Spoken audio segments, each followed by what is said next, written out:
Di akhir untuk pidato saya ini, sebuah pantun dari Pulau Sumatera di wilayah timur saya utarakan pada saudara. Pulau Pandan jauh di tengah, di balik pulau si angsa dua, hancurlah badan dikandung tanah, budi yang baik kan dikenang jua.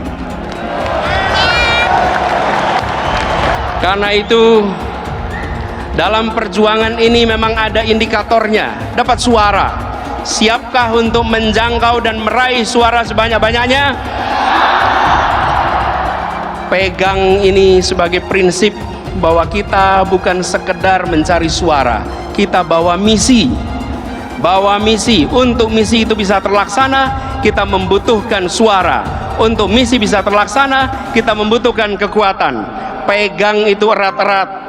Dan tantangan yang besar itu yang pernah kita hadapi berbulan-bulan ini, ke depan akan lebih besar lagi. Biiznillah kita akan bisa melewati seluruh tantangan-tantangan itu, dan nantinya bukan saja kita bisa meraih target, insya Allah kita akan bisa melampaui semua target-target itu. Kita mandiri ya, jadi misalnya seperti di Jawa Barat, kita membawa 60.000, kita mengkonsolidasikan seluruh pengurus DPD, DPW, bahkan seluruh calon legislatif baik di tingkat RI, provinsi, dan kabupaten kota. Kita bergabung, kita bersinergi, kita berkolaborasi dari masing-masing kader, khususnya para caleg dari RI, provinsi, kabupaten kota, dan struktur. Mereka punya kemampuan dan kekuatan berapa mereka bisa membawa kadernya ke GBK. Kepada teman-teman bertiga bagaimana atas benturan jadwal yang terjadi tanggal 16, yang kemudian sejatinya kawan-kawan Persija akan bertanding di GBK tanggal 16, terus kemudian pada akhirnya dipindahkan ke Patriot. Tentunya benturan jadwal ini sangat kami sayangkan. Karena kenapa? Kami dari Partai Nasdem mohon izin atau memang memasukkan izin penggunaan GBK ini sejak tanggal 16 Februari 2023. Jadi kita benar-benar berkolaborasi dari masing-masing kekuatan yang berbeda-beda yang dimiliki oleh kader, khususnya para pengurus dan calon legislatif.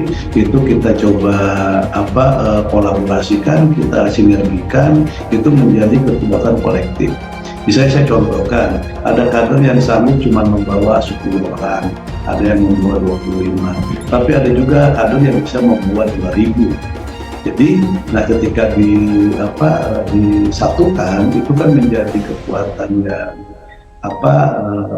dasar juga. Maka terkumpul 60.000 lebih ya. Jadi kalau kita membawa 60.000 ke GBK, sebenarnya yang sudah terkumpul sampai hari ini itu 63.000 kader yang memang siap untuk datang ke GBK. Nah, inilah kekuatan dari kebersamaan, kekuatan kolektivitas inilah yang memang hari ini terbangun. Absen kehadiran di apel siaga perubahan, 38 pengurus wilayah Nasdem parade di depan Surya Paloh. Dikutip dari Kompas.com, Jakarta. Cara unik perlihatkan para kader Nasdem dari 38 provinsi tanah air untuk menunjukkan eksistensinya pada Ketua Umum Partai Nasdem Surya Paloh. Hal itu nampak dalam gelaran apel siaga perubahan di Stadion Utama Gelora Bung Karno, GBK Senayan, Jakarta, Minggu 16 Juli 2023. Diiringi orkestra yang menampilkan lagu masing-masing daerah, perwakilan pengurus Nasdem dari berbagai wilayah berbaris dan menunjukkan ciri khas budayanya masing-masing. Kemudian Master of Ceremony menyebutkan keunikan dan kelebihan tiap-tiap provinsi. Surya Paloh yang duduk di atas podiumnya dan bersanding dengan bakal calon presiden Capres Koalisi Perubahan untuk Persatuan KPP Anies Baswedan tak henti tersenyum dan melambaikan tangan. Selain menampilkan pegelaran budayanya, para pengurus daerah juga membawa angka 5 yang menjadi nomor urut Nasdem pada pemilihan umum pemilu 2024. Dalam pantauan Kompas.com, kursi di Stadion Utama GBK nampak penuh dengan kader Nasdem.